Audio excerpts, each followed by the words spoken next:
Mchuano wa ufunguzi wa kombe la dunia baina ya Mexico na Afrika Kusini uliwaka kama mwenge wa matumaini, tukio lililoandikwa kwa dhahabu katika kurasa za historia. Usiku wa Juni 11, mashabiki walijawa na hamasa. Nyimbo na densi zilitawala anga ya Mexico, zikichanganyika na sauti za ndoto na matarajio. Uwanja uligeuka kuwa jukwaa la Umoja wa Mataifa, kila pasi na kila shuti likiwa simulizi la safari ya binadamu kutafuta heshima na ushindi. Historia ilisimama na kushuhudia mwanzo wa hadithi mpya, hadithi ya kombe la dunia mwaka 2026. Kutoka kwa sherehe ya ufunguzi iliyokwenda skuli, desturi na tamaduni ya kihalisia na ya kusisimua, mpaka kwa rangi ya mataifa mbalimbali yaliyohudhuria, kila kitu kilifanyika kwa mpangilio. Kipenga cha kwanza kutoka kwa mwamuzi Wilton Sampaio kilipoanikiza hewani, ukurasa mpya wa historia ulianza kuandikwa. Dakika 9 baada ya mchuano kuanza, Julian Quinones alipachika nyavuni goli la kwanza la mashindano ya kombe la dunia kwa faida ya timu ya taifa ya Mexico. Dakika 4 baada ya kipindi cha pili kuanza, Stepelo Sithole alijipata ndani ya kitabu hicho cha historia kwa kupokea kadi ya nyekundu ya kwanza ya mashindano haya.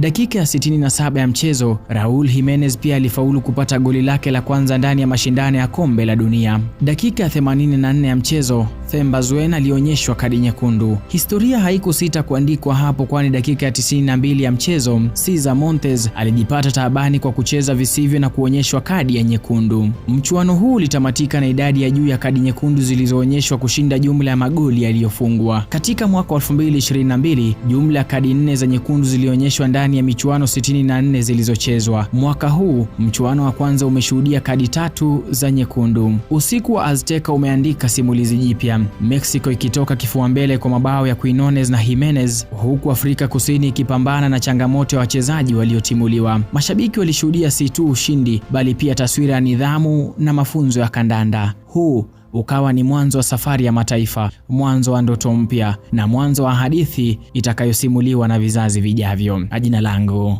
ni Elias Etadoe.